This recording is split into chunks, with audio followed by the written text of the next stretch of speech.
Welcome, dear friend. Tonight, we will drift through the timeless words of Rumi, a poet whose heart beats with both gentle calm and deep reflection. Together, we will explore a tapestry woven with moments of quiet grace, tender longing, and the profound mysteries of our shared journey. The merchant closes his trade with final grace, setting down the weight of commerce as if stepping quietly from one world into another. There is peace here, a pause after the busyness, inviting us to notice the human story that begins when the work ends. Turning once again towards the home of his beloved friend, his heart pulls him gently back to warmth and closeness, a soft yearning rising within us, the sweet call of belonging after wandering far. With him come servants, each holding gifts from distant lands, their generosity a hope, whispers of connection through tokens offered with open hands. Without hesitation, every maid receives a token, flowing kindness offered freely, like love given without measure or expectation. But then a voice breaks this gentle dance. The parrot asks, "Where is my gift, my lord?" It is a direct call from the quiet corners of the heart. None should be forgotten. The voice grows more urgent. "Tell me again what you saw and said." The parrot pleads for truth and reflection, yearning to hold tightly to the essence of the message. Then comes a pause of vulnerability, a silent confession of regret. "No, I myself regret what I said." There's a hush of honesty here, a tender admitting of fault that touches the soul deeply. The parrot whispers, "My hand was traitorous, my fingers stinging with blame." Such a raw moment, the pain not from outside but from within, where self-reckoning bites like a cold wind. Why carry a message born of foolishness and vanity? The question echoes softly, a melancholic grief for the weight of ignorance and pride we sometimes bear. "I bore it through ignorance and unwise haste," comes the quiet confession, wrapped in the heavy cloak of remorse. Then a gentle question arises, seeking understanding. "O Master, what is this remorse all about?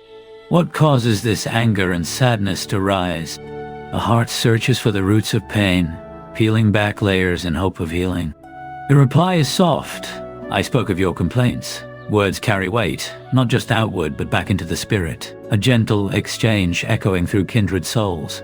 A flock of parrots, voices intertwined in shared suffering and hope. One parrot senses the scent of your pain, a fragrance invisible yet known to the sensitive heart. Yet it shrivels, trembles, and perishes in sorrow, a haunting reminder of how deeply pain can consume if left unspoken. The voice returns, weary with regret, asking why it ever spoke those words at all, a soft cry longing for forgiveness. But when repentance arrives, what good does it bring? Sometimes regret feels empty, a fragile thing unable to turn back the course of what has been said. Then from the tongue leaps a sudden point, swift and sharp as an arrow shot from a bow. Words once loosed cannot be caught or turned aside. That arrow flies on its own unyielding path, and we learn the wisdom of restraining harm at its very root, teaching us mindfulness before pain spreads beyond control.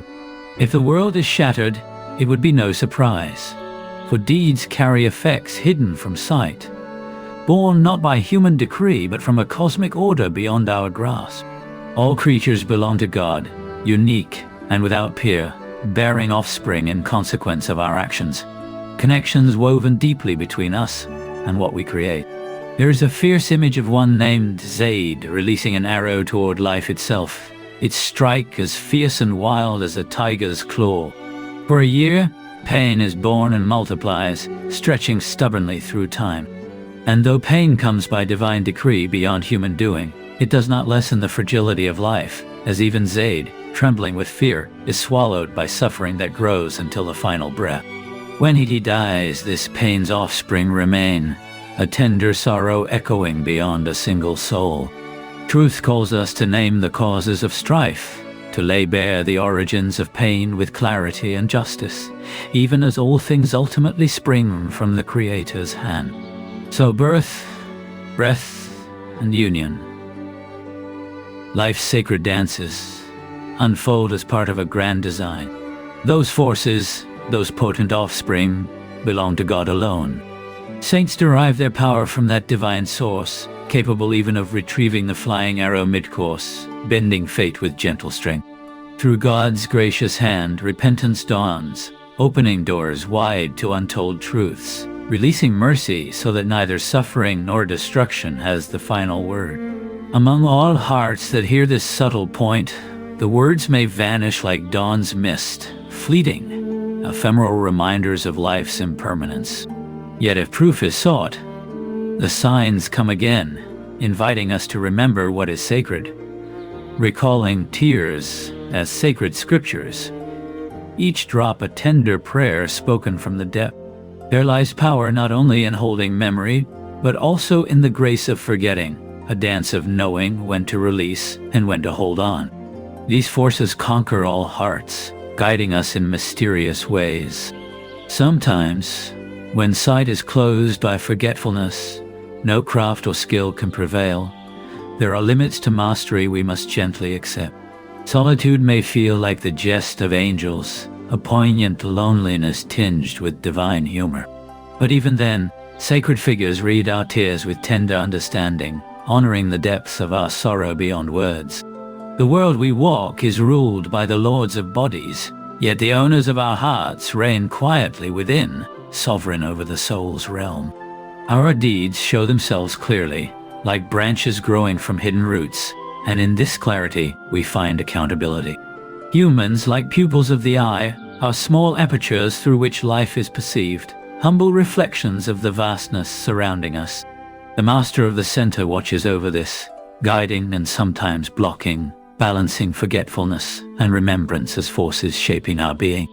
Together with this divine presence, our cries are heard, and each night a sacred cleansing occurs, washing away the countless deeds of good and ill, emptying hearts for renewal. By day, those hearts fill again, shells luminous with precious pearls, metaphors for transformation.